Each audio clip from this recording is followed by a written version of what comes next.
conference. We need to stand up and fight for our right to party with Nigel Farage.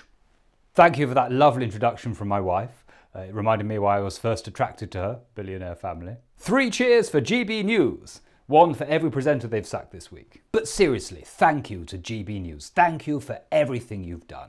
You gave a chance to a plucky underdog with nothing to his name, except a top-class education and a string of failed ministerial jobs. And for that, I will be forever grateful. We know who's really in charge, and it's not us. Do you think things would be in such a mess if we had anything to do with it? We know who's really to blame, and his name rhymes with Jeremy Corbyn.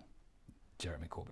15-minute cities? No thank you. If I want to drive for 3 hours to a specific Tesco local because I prefer their selection of crisps, then that is my right as a true-born Englishman, and no one will take it away from me. What's the point in making cities nice to live in anyway? We don't want people living in cities, we want them to move to the countryside and vote for us. I won't take lectures from people for whom spending thousands of pounds means nothing, because why would I take lectures from myself? I'm not afraid to tell you the truth. Disabled people? Just pretending. Trans people? Just pretending. Asylum seekers? Just pretending.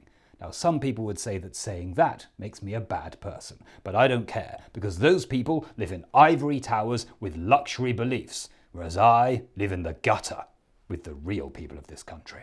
Only a very few privileged people can afford to have luxury beliefs. These days, most people can't even afford to have Tesco value beliefs. We need to take the concerns of renters seriously, because look, not all renters smoke drugs or are in gangs, you know. I mean, for goodness sake, my children both rent from me.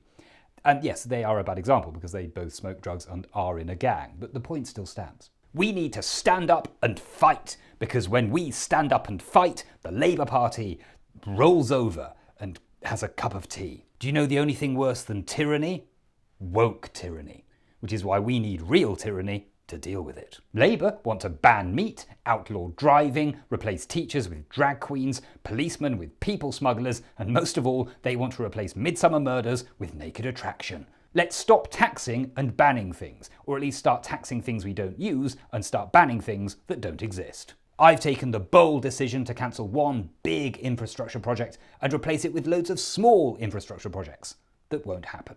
We're bringing new transport projects to the north. For the very first time, you'll be able to take a train to Leeds, or a bus to Bradford, or even drive to Hull. None of this would be possible under Sir Keir Starmer. We're going to reform education by replacing the A and T levels with the Advanced British Standard. So advanced, it won't be here for about a decade, by which time I'll be in charge of TikTok or something. You know, I want to be able to look around my town centre and not think it looks like a foreign country. And no, I don't think that makes me xenophobic. I'm not scared of monks. We are going to win the next election because we have a secret weapon, and her name is Margaret Thatcher.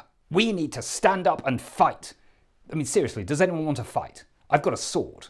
Above all, this country knows that it is time for a change, and we are shit.